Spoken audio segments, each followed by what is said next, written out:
All my dear ஒருவர்கள் எல்லாரும் எப்படி இருக்கீங்க? நல்லா இருக்கீங்களா? நானும் நல்லா இருக்கேன். உங்களை எல்லாரும் பார்த்து ரொம்ப நாள் ஆச்சு. ஸோ வீடியோக்குள்ளே சீக்கிரமாக போகலாம்.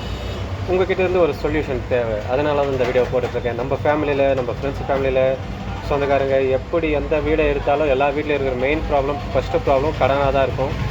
கடன் வாங்கி செலவு பண்ணுறதை விட கடன் வாங்கி கடன் கட்டுறது தான் இப்போல்லாம் ரொம்ப ட்ரெண்டாக போயிட்டுருக்கு. இந்த இடத்துல கடன் வாங்கி அந்த இடத்துல கடன் அடைக்கணும், இன்னொரு இடத்துல கடன் வாங்கி இந்த இடத்துல அடைக்கணும்னு சொல்லிட்டு கடன் வாங்கி கடன் கட்டுறதா தான் போயின்னு இருக்குது. கடன் வாங்கி யாரும் முன்னேற மாதிரி இல்லை. கடன் வாங்கி கடன் கட்டி ரொம்ப கஷ்டமாக தான் போயிட்டுருக்கு.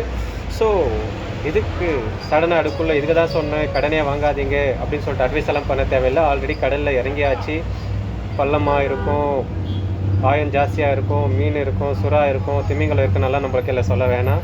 அதெல்லாம் தெரிஞ்சு தான் இறங்கியாச்சு. பட் இப்போ எதுவும் பண்ண முடியாது. இப்போ அதுக்கு என்ன வழி, எப்படி கிளியர் பண்ணலாம் அப்படின்னு சொல்லிட்டு உங்களுக்கு ஏதாச்சும் ஐடியா இருந்தால் கமெண்ட் பாக்ஸில் கமெண்ட் பண்ணுங்கள். ரொம்ப பேருக்கு அது ரொம்ப யூஸ்ஃபுல்லாக இருக்கும். அப்படி சொல்லலாம்னு சொல்லிட்டு இந்த வீடியோ வந்திருக்கேன். ஸோ அப்படியே நீங்களே ஒரு மந்த்துக்கு எவ்வளோ இஎம்ஐ கட்டுறீங்க அப்படின்னு சொல்லிட்டு கமெண்ட்டில் கமெண்ட் பண்ணுங்கள். இந்த வீடியோ பார்க்குறப்ப கண்டிப்பாக கடன் வாங்கினவங்களும் இருப்பாங்க, கடன் தந்தவங்களும் இருப்பாங்க. அதுபோல் நாலேஜ் இருக்கிறவங்க இந்த கடன் கிளியர் பண்ணிட்டு கொஞ்சம் ஃப்ரீயாக இருக்கிறவங்களும் இருப்பாங்க. அதுபோல் சொல்லிட்டு ரொம்ப வாட்டி சொல்லிட்டேன். அதனால் அதுபோலன்னு சொல்லிட்டு மறுபடியும் சொல்ல மாட்டேன்னு நினைக்கிறேன். அதுபோல் என்னடானா எப்படி ரெண்டு பக்கமும் எல்லாருமே இந்த வீடியோஸை பார்ப்பாங்க. அதனால் நீங்கள் எவ்வளோ இஎம்ஐ கட்டுறீங்கன்னு சொல்லிட்டு கமெண்ட் பாக்ஸில் கமெண்ட் பண்ணுங்கள். அது பற்றி ஒரு நாலேஜ் இருக்கிறவங்க அதுக்கு ரிப்ளை பண்ணட்டும். இது போல் பண்ணால் கடன் கிளியர் பண்ணுறதுக்கு ஒரு வழி இருக்குது, இது போல் பண்ணுங்கள், இன்கம் சோர்ஸை வளர்த்துக்கோங்க, அப்படி இப்படி சொல்லிட்டு எதுவும் வழி இருக்கோ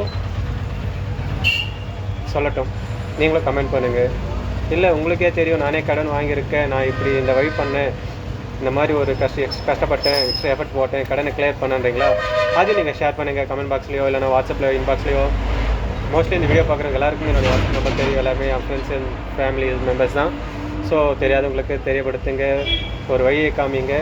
நன்றி. இன்னொரு வீடியோவில் எல்லாரையும் பார்ப்போம். அதுவரை உங்களிடமிருந்து விடை பெறுவது உங்கள் பாசமலர். நன்றி. Bye bye.